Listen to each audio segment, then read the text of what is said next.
Hello everyone, welcome to संकल्प JRF. आज हम पढ़ेंगे मैक्स वेबर के बारे में।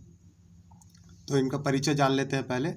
इनका जन्म 21 अप्रैल 1864 को हुआ और इनकी मृत्यु 1920 में हुई। इनका जन्म जर्मनी में हुआ। इनका जन्म स्थान बहुत इंपॉर्टेंट है, ये याद रखना जरूरी, एग्जाम में पूछा जाता है। तो इनका जन्म स्थान है जर्मनी। फिर इनकी इम्पोर्टेंट बुक्स है वो पढ़ लेते हैं। प्रीवियस ईयर में इनका क्रोनोलॉजी पूछा था मैक्स वेबर का, तो आपको इसका क्रोनोलॉजी और सीक्वेंस वाइज याद रखना आपको ज़रूरी है। बहुत इंपॉर्टेंट बुक्स भी है इनकी, एग्ज़ाम में बहुत बार आ चुकी है, आपको याद रखना ज़रूरी है। तो पहला बुक है इनका the Protestant ethic and the spirit of capitalism 1904 से 1905। फिर सेकेंड बुक है the religion of China 1916। Third book है द रिलीजियन ऑफ इंडिया 1916 से 1917। फोर्थ बुक है एनिशियंट जुडाइज्म 1917। फिफ्थ बुक है इकोनॉमी एंड सोसाइटी 1921। फिर आगे चलते हैं। The city 1922। The theory of social and economic organisation 1925। The methodology of social science 1949। General economic history 1950। इनकी books बहुत important है, याद रखना आपको ज़रूरी है, बुक को याद कर लीजिएगा। फिर इनकी कुछ प्रमुख अवधारणा है, उनको पढ़ते हैं डिटेल से। पहली अवधारणा है सामाजिक क्रिया का सिद्धांत। इसको डिटेल से पढ़ते हैं, सामाजिक क्रिया के सिद्धांत को। जैसे मैक्स वेबर ने अपनी पुस्तक the theory of social and economic organisation में सामाजिक क्रिया का सिद्धांत दिया। अपनी पुस्तक the theory of social and economic organisation में मैक्स वेबर ने सामाजिक क्रिया का सिद्धांत को दिया, ठीक है। फिर मैक्स वेबर का कहना है कि ये इम्पोर्टेंट लाइन बहुत है, एग्ज़ाम में बहुत बार आ चुका है, इसलिए आपको ये लाइन याद रखना चाहिए। मैक्स वेबर का कहना है कि समाजशास्त्र सामाजिक क्रियाओं का निर्वचनात्मक बोध या व्याख्यात्मक बोध कराने का प्रयत्न करता है। ऐसा क्वेश्चन आया था कि किसने कहा कि समाजशास्त्र सामाजिक क्रियाओं का निर्वचनात्मक बोध या व्याख्यात्मक बोध कराने का प्रयत्न करता है, तो मैक्स वेबर ने कहा। तो समाजशास्त्र सामाजिक क्रियाओं का निर्वचनात्मक बोध का मतलब होता है कि कोई भी क्रिया को आसानी से समझ लेना। तो क्लियर हो गया। फिर आगे चलते हैं। मैक्स वेबर ने सामाजिक क्रिया की परिभाषा दी। किसी क्रिया को सामाजिक क्रिया तभी कहा जा सकता है जब इस क्रिया को करने वाले व्यक्ति या व्यक्तियों द्वारा लगाए गए व्यक्तिनिष्ठ अर्थ के कारण यह क्रिया दूसरे व्यक्तियों के व्यवहार द्वारा प्रभावित हो और उसी के अनुसार उसकी गतिविधि निर्धारित हो। इसको मैं सिंपल लैंग्वेज में समझाता हूँ ऐसे एग्जांपल से। जैसे कि डीएवी स्कूल है, मान लो, ठीक है। उस स्कूल में वार्षिक उत्सव होने वाला है, तो उस स्कूल का प्रिंसिपल मान लो सभी टीचरों की मीटिंग लेता है, ठीक है, और सबको बताता है कि आपको ये कार्य करना है, सबको गाइड करता है कि आपको ये कार्य करना है। तभी इंग्लिश वाली मैडम को किसी बात पर हंसी आ गई, तो ऐसा लगता है कि मैडम प्रिंसिपल का मजाक उड़ा रही है। तो प्रिंसिपल ने तो क्रिया किया, लेकिन सामने वाले ने उसका मजाक बना दिया, तो ये सामाजिक क्रिया नहीं कहलाएगा, ठीक है। जैसे कि यदि कोई व्यक्ति व्यवहार करता है और उसका दूसरे व्यक्ति पर प्रभाव पड़ता है, तो वह सामाजिक क्रिया कहलाती है। फिर है सामाजिक क्रिया, क्लियर हो गया। फिर सामाजिक क्रिया इज इक्वल टू गतिविधि प्लस अर्थ, मतलब सामाजिक क्रिया में गतिविधि और अर्थ दोनों होना चाहिए। फिर मैक्स वेबर ने सामाजिक क्रिया के आवश्यक तत्व बताए हैं। पहला, कर्ता के व्यक्तिनिष्ठ अर्थ के अनुसार हो। जैसे एक व्यक्ति ने क्रिया किया, उसी अर्थ में दूसरा कोई समझे। जैसे एक व्यक्ति ने कोई क्रिया किया, उसी अर्थ में दूसरा व्यक्ति समझे और उसी अनुसार व्यवहार करे, तब वह कर्ता के व्यक्तिनिष्ठ अर्थ के अनुसार होगा। फिर है चेतनापूर्ण उद्देश्यपूर्ण क्रिया। चेतनापूर्ण मतलब सोच समझकर बुद्धि का प्रयोग करके एवं उस क्रिया में उद्देश्य होना चाहिए, किसी न किसी प्रकार का उद्देश्य होना चाहिए। फिर है समाज एवं अन्य व्यक्ति से प्रभावित होनी चाहिए। वह क्रिया समाज या दूसरे व्यक्तियों से प्रभावित होनी चाहिए। ये सामाजिक क्रिया के आवश्यक तत्व हैं, मैक्स वेबर ने बताया। फिर है सामाजिक क्रिया की विशेषता, ये इंपॉर्टेंट है। मैक्स वेबर ने सामाजिक क्रिया की विशेषता बताया। पहला है सामाजिक क्रिया दूसरे व्यक्तियों के भूतकाल, भविष्य, वर्तमान से प्रभावित होती है। जैसे कि इसको एग्जाम्पल समझाता हूँ। जैसे कि कोई दुकानदार है, वह क्या करता है कि अपने नौकर को किसी झूठे केस में फंसा देता है कि इसने मेरे दुकान से चोरी की है, तो फिर नौकर को जेल हो जाता है। तो नौकर के अंदर बदला लेने की भावना आ जाती है कि मेरे को ये झूठे केस में फंसा दिया है। तो फिर जब नौकर जेल से छूटता है तो व्यक्ति की, दुकानदार की हत्या कर देता है। तो वही दूसरे के व्यक्तियों के भूतकाल, भविष्य, वर्तमान से प्रभावित हो गई। फिर है, केवल संपर्क नहीं, संचार भी होना चाहिए।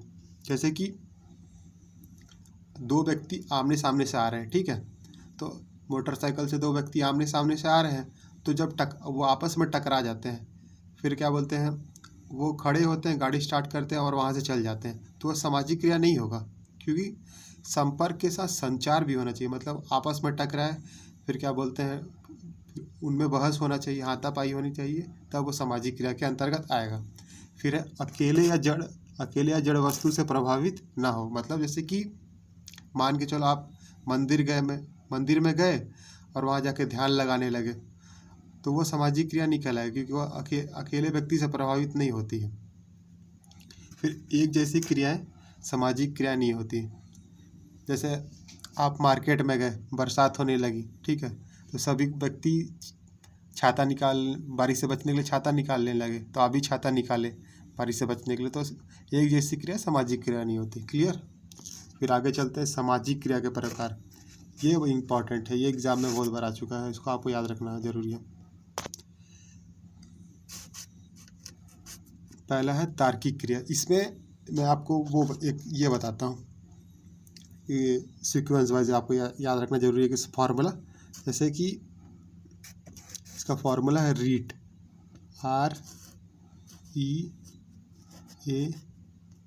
REAT, REAT. जैसे rational, evolutive, affective, traditional. Rational, evolutive, affective, traditional, REAT. कभी कभी सीक्वेंस वाइज भी पूछ लेता है कि सामाजिक क्रिया के प्रकार के सीक्वेंस वाइज बताइए। तो इसमें क्वेश्चन इस प्रकार प्रीवियस ईयर में पूछा गया था, जैसे कि किसने कहा कि सामाजिक जीवन को समझने के लिए सामाजिक क्रिया के 4 प्रकार बताए हैं। तो मैक्स वेबर ने सामाजिक जीवन को समझने के लिए सामाजिक क्रिया के 4 प्रकार बताए हैं।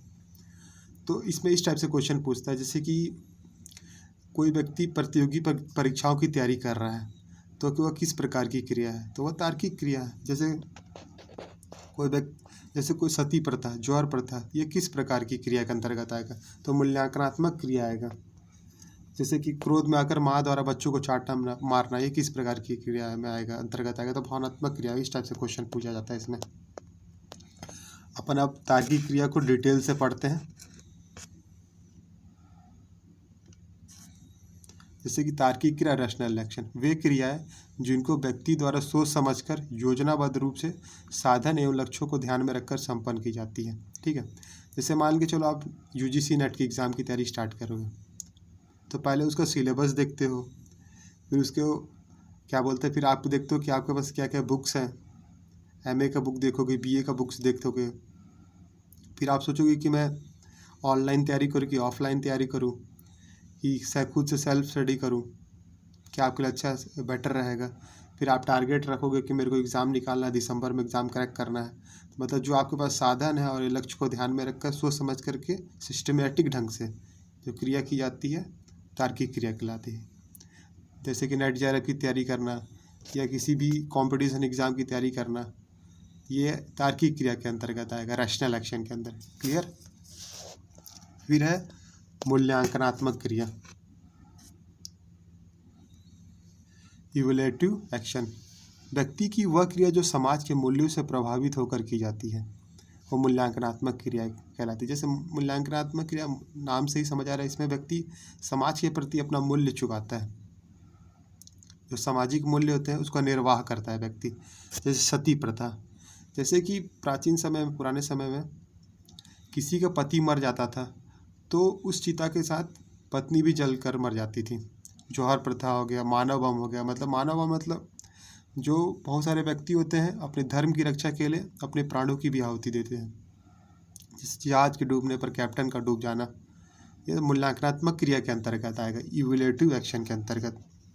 फिर है थर्ड है भावनात्मक क्रिया, अफेक्टिव एक्शन। इस प्रकार की क्रिया वे क्रियाएं होती हैं जिनका संबंध व्यक्ति के संवेगों या भावनाओं से होता है। मतलब भावनात्मक क्रिया मतलब जिसका संबंध व्यक्ति के भावनाओं से होता है, जैसे प्रेम क्रोध वश जो होकर प्रेम क्रोध से वशीभूत होकर जो क्रिया की जाती है वो भावनात्मक क्रिया के अंतर्गत आती है। जैसे अफेक्टिव एक्शन, जैसे कि क्रोध में आकर माँ द्वारा बच्चों को चाटा मारना, जैसे कि माँ के द्वारा बच्चों को मना कर रहा है कि ये काम नहीं करना है तो भी बच्चा वो काम कर रहा है, तो गुस्से में आकर माँ बच्चों को चाटा मार देती है, तो ये भावनात्मक क्रिया के अंतर्गत आता है। जैसे खुशी होने पर आंखों से आंसू आना, जैसे किसी का यूपीएससी एग्ज़ाम निकल गया तो घर वाले को खुशी के मारे आंखों से आंसू आने लगते हैं। जैसे गाली देने पर क्रोधवश होकर उसकी हत्या कर देना, जैसे कोई किसी व्यक्ति ने दूसरे व्यक्ति को माता पिता की गाली दे दी तो उसके अंदर इतना गुस्सा आ गया कि दूसरे व्यक्ति की वो हत्या कर देता है। तो भावना से ओतप्रोत होकर जो क्रिया की जाती है भावनात्मक क्रिया कहलाती है, अफेक्टिव एक्शन। फिर है चौथा परंपरागत क्रिया, ट्रेडिशनल एक्शन। मतलब जो परंपरा लंबे समय से चली आ रही हो वो क्रिया की जाती है उसको परंपरागत क्रिया कहलाते हैं, ट्रेडिशनल एक्शन। मतलब परंपरा या प्रथाओं के अनुरूप व्यवहार करना या उसको अनुसरण करना परंपरागत क्रिया है। इस प्रकार की क्रिया इसलिए की जाती है कि भूतकाल से लोग ऐसा कर रहे हैं, मतलब जो प्राचीन समय से चली आ रही है उसको जो फॉलो करते हैं हम वो परंपरागत क्रिया के अंतर्गत आता है।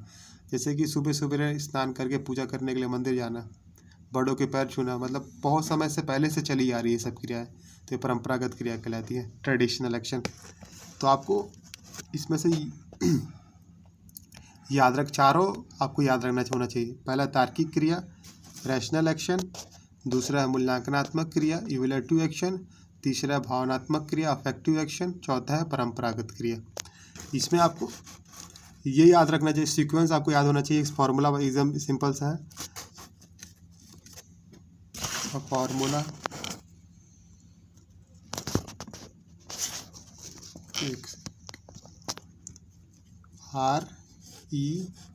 REAT, rational evaluative affective traditional, ये फॉर्मूला आप याद रख लेना। इसका सीक्वेंस वाइज कभी कभी पूछ लेता है। फिर है मैक्स वेबर ने सामाजिक क्रिया को समझने के लिए दो विधियों का उल्लेख किया। पहली विधि है बौद्धिक विधि, दूसरा है भावात्मक विधि, रैशनल मेथड इमोशनल मेथड। फिर है इनकी दूसरी अवधारणा आदर्श प्रारूप।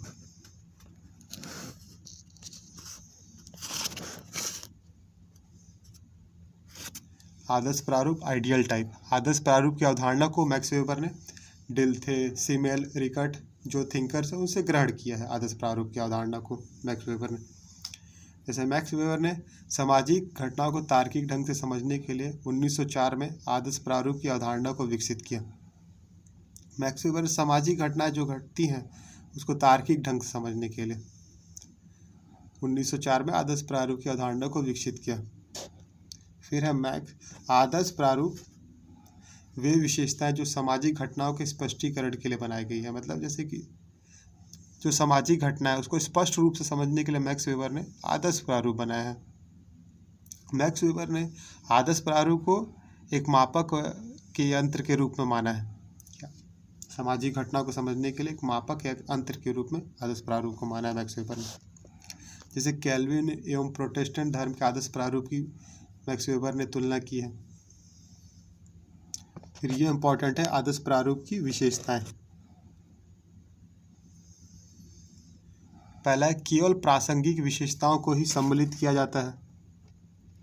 जैसे कि प्रासंगिक विशेषताओं का मतलब जैसे जो मुख्य विशेषता होती है, जो मुद्दे से जुड़ी हुई विशेषता को ही सम्मिलित किया जाता है। जैसे एग्जाम्पल आपको समझाता हूँ, जब प्राचीन समय का जो परिवार होता था और वर्तमान समय के परिवार में जब तुलना की जाती है तो प्राचीन समय के परिवार के लोग क्या खाते थे, कैसे सोते थे, कैसे उठते थे, उसका अध्ययन नहीं किया जाता है। इसमें जो प्राचीन समय का जो परिवार का स्ट्रक्चर है और वर्तमान समय के जो परिवार के स्ट्रक्चर का अध्ययन किया जाता है। मतलब जो प्रासंगिक विशेषता है उसको ही सम्मिलित किया जाता है इसमें।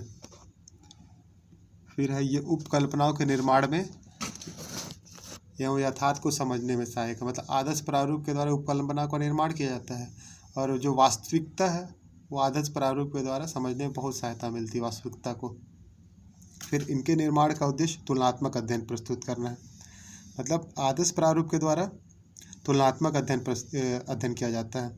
फिर है अध्ययन के पश्चात प्रारूप को समाप्त कर दिया जाता है। मतलब अध्ययन जब कंप्लीट हो जाता है तो आदर्श प्रारूप को खत्म कर दिया जाता है। जैसे कि जब शोध कंप्लीट हो जाता है रिसर्च, तब जैसे उपकल्पना को समाप्त कर दिया जाता है, वैसे ही आदर्श प्रारूप को समाप्त कर दिया जाता है।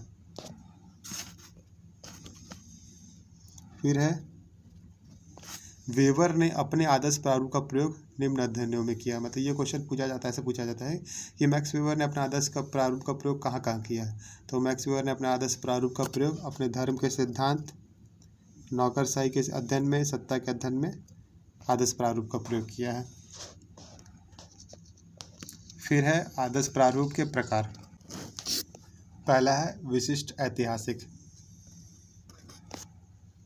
जैसे कि विशिष्ट ऐतिहासिक, जब हम इतिहास की घटनाओं को लेकर धारणा तैयार करते हैं तो वह विशिष्ट ऐतिहासिक आदर्श प्रारूप के अंतर्गत आता है। जैसे इतिहास में कैथोलिकों एवं प्रोटेस्टेंट नैतिकता के आदर्श प्रारूप। सेकंड है सामाजिक यथार्थ। जब हम सोशल रियलिटी को लेकर धारणा तैयार करते हैं तो सामाजिक यथार्थ आदर्श प्रारूप आता है, वो अंतर्गत आता है। नौकरशाही के आदर्श प्रारूप। फिर तीसरा व्यवहार विशेष से संबंधित आदर्श प्रारूप। जब हम व्यवहार बिहेवियर से संबंधित आदर्श प्रारूप तैयार करते हैं, जैसे शक्ति एवं सत्ता से संबंधित आदर्श प्रारूप के प्रकार हो गया। फिर ये बहुत इंपॉर्टेंट है, एग्जाम में बहुत बार पूछा गया है, जिसकी आदर्श प्रारूप का अर्थ क्या है। जैसे आदर्श प्रारूप सामाजिक घटना को समझने का अवधारणात्मक या विश्लेषणात्मक साधन है। सामाजिक घटना को समझने का अवधारणात्मक या विश्लेषणात्मक साधन है। ये इम्पॉर्टेंट है, ये आपको लाइन याद होना चाहिए। फिर है नौकरशाही, ब्यूरोक्रेसी। ब्यूरोक्रेसी शब्द मूलतः फ्रांसीसी शब्द ब्यूरो से बना है, जिसका अर्थ है मेज या डेस्क। नौकरशाही का सर्वप्रथम प्रयोग डॉक्टर गॉर्ने द्वारा किया गया, परंतु बौद्धिक तार्किक सत्ता के रूप में नौकरशाही का विश्लेषण समाजशास्त्री मैक्स वेबर द्वारा किया गया। जैसे कि नौकरशाही का सर्वप्रथम प्रयोग तो डॉक्टर गॉर्ने द्वारा किया गया, लेकिन बौद्धिक तार्किक सत्ता का नौकरशाही का विश्लेषण मैक्स वेबर द्वारा किया गया। फिर नौकरशाही की कुछ परिभाषाएं हैं, जिसको भी देख लेते हैं। ग्लेडन के अनुसार नौकरशाही अधिकारियों द्वारा शासन है। दूसरा है विक्टर थॉम्सन के अनुसार नौकरशाही संगठन में अत्यधिक स्पष्ट श्रम विभाजन द्वारा काफ़ी स्पष्ट सत्ता का पद सोपान होता है। उसके बाद सबसे इम्पॉर्टेंट है नौकरशाही की विशेषता। ये बहुत बार एग्जाम में पूछा गया, बहुत बार प्रीवियस ईयर में एग्ज़ाम में आया था, तो इसको विशेषता को तो आपको खास कर याद रखना जरूरी है। बहुत बार एग्जाम में आगे आया है, अब आगे भी आने की संभावना है। पहला है पद सोपान। पद सोपान मतलब जैसे कि हायरार्की होती है, मतलब सबसे ऊपर कौन होगा, उसके बाद सेकंड नंबर पे कौन, थर्ड नंबर पे कौन, सबसे नीचे कौन। जैसे कि पद सोपान स्कूल का एग्जांपल समझाता है। स्कूल के जैसे कि पहले प्रिंसिपल होता है, फिर फर्स्ट ग्रेड का टीचर, फिर सेकंड ग्रेड का टीचर, फिर उससे नीचे फिर पदोन्नति मतलब जैसे कि प्रमोशन, पहले पुलिस बना, उसके बाद एसआई बना, सब इंस्पेक्टर, फिर टीआई, उसके बाद प्रमोशन होते जाता है। फिर दूसरा लिखित नियम एवं दस्तावेज होते हैं। नौकरशाही के अंदर लिखित नियम होते हैं और डॉक्यूमेंट्स होता है, सारे दस्तावेज होते हैं। फिर स्पष्ट श्रम विभाजन होता है। तीसरा स्पष्ट श्रम विभाजन मतलब सबका कार्य फिक्स होता है कि आपको ये कार्य करना है। चौथा वेतन भत्ते मतलब सैलरी मिलती है। अव्यक्तिक व्यवस्था होती है, मतलब किसी व्यक्ति विशेष से संबंधित नहीं होते हैं। भर्ती के नियम होते हैं, जैसे कि मान लो शिक्षक भर्ती आई तो आपको शिक्षक भर्ती के लिए बीएड कंपलसरी होना चाहिए। और दूसरा क्या बोलते हैं, आपका टेट एग्ज़ाम निकालना होना चाहिए। फिर आपका जो मेन शिक्षक कर्म में भर्ती निकलेगा उसको भी एग्ज़ाम निकालना पड़ेगा। तो भर्ती के नियम होते हैं। विशेषीकरण होता है, मतलब जो पद होते हैं उससे विशेषज्ञ होते हैं। फिर निश्चित नियमों पर आधारित संगठन होता है, मतलब वहाँ निश्चित नियम होते हैं और एकदम संगठित होते हैं, मतलब सब कुछ सिस्टमेटिक ढंग से चलता है। फिर आधिकारिक रिकॉर्ड होते हैं, सारा एकदम सिस्टमेटिक ढंग से रिकॉर्ड होता रहता है सारा चीज़ों का। फिर है सत्ता एवं शक्ति। ये इम्पोर्टेंट है, एग्जाम में आया है बहुत बार। ये सत्ता, जब शक्ति को वैधानिक स्वीकृति मिल जाती है तो उसे सत्ता कहते हैं। जैसे कि वैधानिक स्वीकृति मतलब लीगल, जब शक्ति को लीगल कानून मिल जाते हैं तो उसे सत्ता कहते हैं। जैसे कि उस समाज द्वारा भी मान्यता प्राप्त होती है, सत्ता अथॉरिटी, ठीक है। फिर है सत्ता की विशेषताएं। सत्ता शक्ति का संस्थागत रूप है, मतलब सत्ता के द्वारा शक्ति का संचालन किया जाता है। फिर दूसरा, सत्ता का संबंध व्यक्ति से न होकर परिस्थिति से होता है। जैसे कि समझना, जैसे किसी राज्य का मुख्यमंत्री है, ठीक है, तो जब तक वो मुख्यमंत्री है तब तक इसका वैल्यू है, लेकिन जब वो मुख्यमंत्री के पद से हट जाता है तब उसका वैल्यू ख़त्म हो जाता है। फिर दूसरा कोई उस पद पर बैठता है तो उस व्यक्ति का वैल्यू बढ़ जाता है। जैसे इसलिए व्यक्ति से सत्ता का संबंध जो है व्यक्ति से ना होकर परिस्थिति पद से होता है, ठीक है। फिर सत्ता प्रभाव और शक्ति का ही एक रूप है। जैसे कि दिल्ली में आम आदमी पार्टी की सरकार है तो वहाँ पर दिल्ली में उनका ही प्रभाव और शक्ति चलेगा। फिर चौथा, सत्ता में शक्ति को वैधानिक स्वीकृति प्राप्त होती है। इस सत्ता में जो शक्ति का प्रयोग किया जाता है उसको लीगल कानून प्राप्त होता है, उसको समाज द्वारा भी मान्यता प्राप्त होता है, और क्या बोलते हैं, न्यायालय द्वारा भी मान्यता प्राप्त होता है। फिर पांचवा, सत्ता कानूनी रूप से औपचारिक होती है, मतलब सत्ता लीगली रूप से औपचारिक फॉर्मल होती है, ठीक है। छठवा है सत्ता में शक्ति को न्याय, नैतिकता, धर्म एवं अन्य सांस्कृतिक मूल्यों द्वारा उचित ठहराया जाता है। मतलब जो सत्ता में शक्ति का प्रयोग किया जाता है उसको हर तरीके से उचित ठहराया जाता है, धर्म के तरीके से भी, न्याय के तरीके से भी, नैतिक भी होता है। क्लियर। अब सबसे इम्पोर्टेंट है सत्ता के प्रकार, ये एग्जाम में आया है और बहुत बार। पहला है वैधानिक सत्ता, इस टाइप से पूछेगा। जैसे कि कोई पुलिसकर्मी है, वो किस प्रकार की सत्ता का प्रयोग कर रहा है, तो वह वैधानिक सत्ता का, ठीक है। यह वैधानिक नियमों पर आधारित पदों में निहित होती है। जैसे कि समझना, जैसे परीक्षा पास करके अधिकारी बनना वैधानिक सत्ता के अंतर्गत आएगा। जैसे नौकरशाही, सारे के सारे प्रशासन के लोग इसमें आ जाते हैं नौकरशाही के अंतर्गत। फिर सेकंड है परंपरागत सत्ता, ट्रेडिशनल अथॉरिटी। यह परंपरागत विश्वासों पर टिकी होती है। जैसे परंपरा द्वारा जो सत्ता प्राप्त होती है उसे परंपरागत सत्ता कहते हैं। जैसे राजा हो गया, पिता हो गया, महारानी हो गई। जैसे कि अभी भी बहुत कुछ देशों में राजाओं का शासन चल रहा है, तो इस टाइप के जैसे एग्जाम्पल आ जाएंगे, जैसे राजा, पिता, महारानी, तो आप परंपरागत सत्ता को टिक कर देना, ठीक है। फिर तीसरा करिश्मेटिक ऑथोरिटी, जैसे कि कुछ व्यक्ति का जैसे चमत्कारिक व्यक्तित्व होता है, जैसे कि वो अपने व्यक्तित्व से बहुत सारे लोगों को अपनी ओर आकर्षित कर लेते हैं। जैसे कोई धर्म गुरु हो गया, जैसे बाबा बागेश्वर धाम वाले, उनका जो व्यक्तित्व है, उनका जो प्रवाह है, उनसे लाखों लोग उनको फॉलो करते हैं, वो, ठीक है, उनको लाखों लोग फॉलो करते हैं, उनको उनके प्रति समर्पित हैं। तो उनका व्यक्तित्व ऐसा, मतलब चमत्कारिक व्यक्तित्व है। जैसे पैगंबर हो गए, जो जादूगर हो गया, महात्मा गांधी जी हो गए। इस टाइप का जब एग्जाम्पल आ जाएगा तो आपको करिश्मेटिक सत्ता के अंदर टिक कर देना है। जिसका चमत्कारिक व्यक्तित्व होता है जो, वो करिश्माई सत्ता के अंतर्गत आते हैं। फिर है शक्ति, व्यक्ति का वह कृत्य जो किसी के विरोध के बावजूद अपने अनुसार पूरा कर लेता है, उसे ही उसकी शक्ति कहते हैं। जैसे कि मान के चलो, जैसे कि मेरा घर रोड के पास है, ठीक है, वहाँ पर रोज लोग गाड़ी को कोई पार्क कर देता है, मेरे मना करने के बावजूद भी गाड़ी पार्क कर दे रहे, कि मैं बोलता हूँ कि पार्क मत करो गाड़ी को, तो भी वो आदमी पार्क कर देता है। तो वो बड़ा आदमी है, तो मेरे को उसके सामने झुकना पड़ता है, तो अपनी शक्ति से मेरे को मतलब झुका देता है। तो मेरे मना कर, क्योंकि मेरा मना कर रहा हूँ तो भी वह अपकार कर लेता है, तो मतलब अपनी शक्ति का प्रयोग कर रहा है।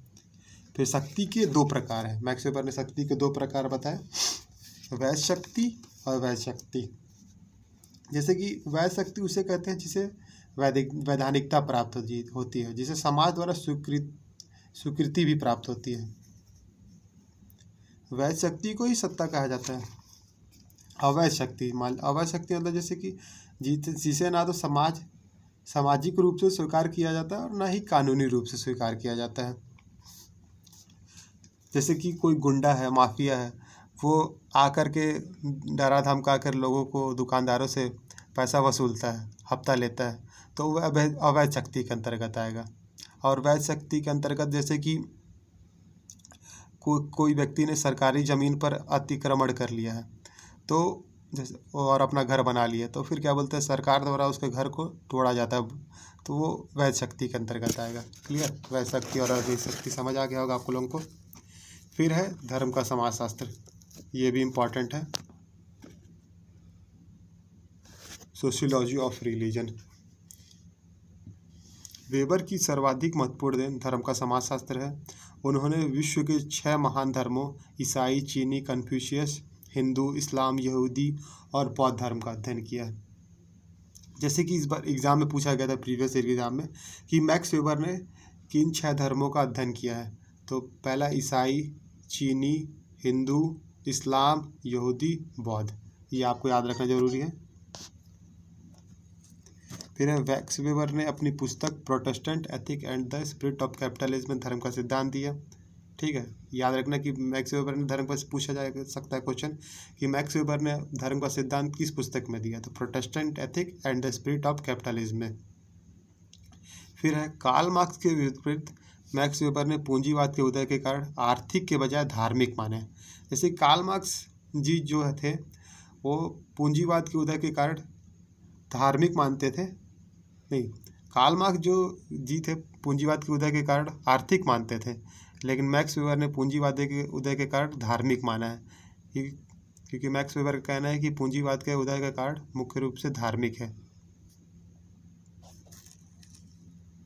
मैक्स वेबर ने पूंजीवाद के विकास का संबंध कैल्विनवाद से जोड़ा, ये भी याद रखना इंपॉर्टेंट लाइन है कि मैक्स वेबर ने पूंजीवाद के विकास, क्वेश्चन पूछा जा सकता है कि मैक्स वेबर ने पूंजीवाद के विकास का संबंध किससे जोड़ा है, तो कैल्विनवाद से जोड़ा है। फिर है प्रोटेस्टेंट नैतिकता में पूंजीवाद का जो प्रोटेस्ट थे उनके उपदेश हैं, प्रोटेस्टेंट नैतिकता के उपदेश, समय ही धन है, पहला, धन से ही धन कमाया जाता है, एक पैसा बचाना एक पैसा कमाना है, ईमानदारी सबसे अच्छी नीति है, पांचवा कर्म ही पूजा है। ये हो क्या आपका क्लियर धर्म का समाजशास्त्र मैक्स वेबर का। फिर है छठवा सामाजिक स्तरीकरण का त्रिस्तरीय सिद्धांत, मैक्स वेबर ने सामाजिक स्तरीकरण का त्रिस्तरीय सिद्धांत दिया। पहला है वर्ग, दूसरा है परिस्थिति, तीसरा है शक्ति। मैक्स वेबर ने इसे सामाजिक स्तरीकरण का मैक्स वेबर ने सामाजिक स्तरीकरण को शक्ति या परिस्थिति समूह का सिद्धांत कहा है। मैक्स वेबर ने सामाजिक स्तरीकरण को शक्ति या परिस्थिति का सिद्धांत कहा है। मैक्स वेबर ने वर्ग की अवधारणा, मतलब वर्ग जो क्लास है उसको आर्थिक आधार पर प्रस्तुत किया, जैसे कि middle class, higher class, lower class, इसको मतलब पैसों के आधार पर प्रस्तुत किया। मैक्स वेबर ने वर्ग की 3 श्रेणियाँ बताई, मतलब वर्ग क्लास की 3 कैटेगरी बताई है। पहला है संपत्ति वर्ग, प्रॉपर्टी क्लास, इस पर उन लोगों को रखा है जो संपत्ति के स्वामी है, मतलब संपत्ति वर्ग के अंतर्गत वो लोग आ जाते हैं जो संपत्ति के स्वामी हैं, जो प्रॉपर्टी क्लास। फिर सेकंड है उपलब्धि वर्ग, एक्विजिशन क्लास, इसमें वे लोग रखे हैं जो उत्पादन प्रतिष्ठानों पर अपना अधिकार रखते हैं, मतलब जो जिनका खुद का फैक्ट्री है, जिनका खुद का कारखाना है, वो इसके अंतर्गत आ जाते हैं उपलब्धि वर्ग के अंतर्गत। क्लियर। फिर है मध्यम वर्ग, मिडिल क्लास, इसमें जो नौकरी चाकरी करते हैं वे आते हैं मिडिल क्लास के अंतर्गत। तो तीनों मैक्स वेबर ने वर्ग की 3 श्रेणियाँ बताई, संपत्ति वर्ग, उपलब्धि वर्ग, तीसरा है मध्यम वर्ग। मैक्स वेबर ने वर्ग के निर्धारण के 3 आधार बताया। पहला है जीवन अवसर, आर्थिक स्थिति, बाजार दशा, मतलब लाइफ चांसेस, जीवन अवसर, आर्थिक स्थिति, जो उसका जो इकोनॉमिक कंडीशन है, बाजार दशा है, जो मार्केट की क्या स्थिति है। वर्ग निर्धारण, मतलब वर्ग निर्धारण मतलब जो क्लास है उसको निर्धारित करने के लिए कितने 3 आधार बताया मैक्स वेबर ने, जीवन अवसर, आर्थिक स्थिति, बाजार दशा, पूछा जा सकता है। फिर है परिस्थिति समूह, स्टेटस ग्रुप, ऐसे समूह जिनको सकारात्मक, नकारात्मक, समान सूचकों, मानदंडों एवं समान जीवन शैली के आधार पर विभाजित किया जाता है। भारत में जातियों को परिस्थिति समूह की संज्ञा दी गई है। इसमें ऐसा क्वेश्चन बना था प्रीवियस ईयर में कि परिस्थिति समूह की पहचान किस आधार पर की जाती है, तो परिस्थिति समूह की पहचान जीवन शैली के आधार पर की जाती है। ये एग्जाम्पल, ये इंपॉर्टेंट लाइन है, याद रखना।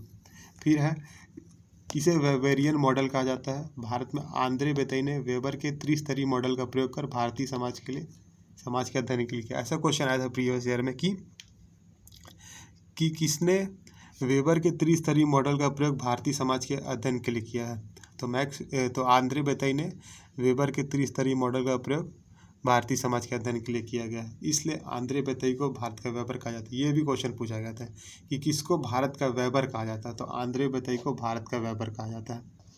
अब यहाँ इम्पॉर्टेंट प्रश्न है जो प्रीवियस ईयर एग्जाम में पूछा गया था, वो मैं यहाँ पर बताने जा रहा हूँ। आपको याद रखना जरूरी, याद कर लेना, बहुत इंपॉर्टेंट है। जैसे max weber life sciences lifestyle के जनक है। जहाँ आपको लाइफ साइंसेस और लाइफस्टाइल के कीवर्ड्स दिख जाए तो मैक्स वेबर लगा देना। सेकंड है मैक्स वेबर ने लोहे का पिंजरा आयरन के इंच का सिद्धांत दिया। मैक्स वेबर ने मूल्य निर्णय व मूल्य सौंदर्य के बीच अंतर किया, भी प्रीवियस ईयर क्वेश्चन है। फिर मैक्स वेबर के अनुसार दल या पार्टी या वर्चस्व के लिए सदैव संघर्ष करते हैं, यह भी प्रीवियस ईयर क्वेश्चन है। मैक्स वेबर के अनुसार सामाजिक विज्ञानों में मूल्य प्रासंगिकता का होना आवश्यक है। किंग्सले डेविस ने मैक्स वेबर को आधुनिक समाजशास्त्र का जनक कहा है। मैक्स वेबर के अनुसार परिस्थिति समूह की पहचान जीवन शैली के आधार पर की जाती है। मैक्स वेबर ने ज्वाइकर रिलेशन की अवधारणा दी। मैक्स वेबर ने बाजार और संपत्ति के आधार पर सामाजिक वर्गों का विश्लेषण किया। ऐसा क्वेश्चन इसे पूछा जाता है कि किसने बाजार और संपत्ति के आधार पर सामाजिक वर्गों का विश्लेषण किया, तो मैक्स वेबर ने बाजार और संपत्ति के आधार पर सामाजिक वर्गों का विश्लेषण किया। मैक्स वेबर ने तुलनात्मक विधि का प्रयोग किया। ये बहुत इंपॉर्टेंट है कि तो विधि पूछी जाती है कि कौन से थिंकर ने कौन सी विधि का प्रयोग किया, तो मैक्स वेबर ने तुलनात्मक विधि का प्रयोग किया। तुलना की कैथोलिक और प्रोटेस्टेंट धर्म के बीच में।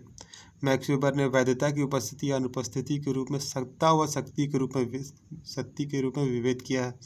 मैक्स वेबर व्याख्यात्मक समाजशास्त्र के जनक हैं।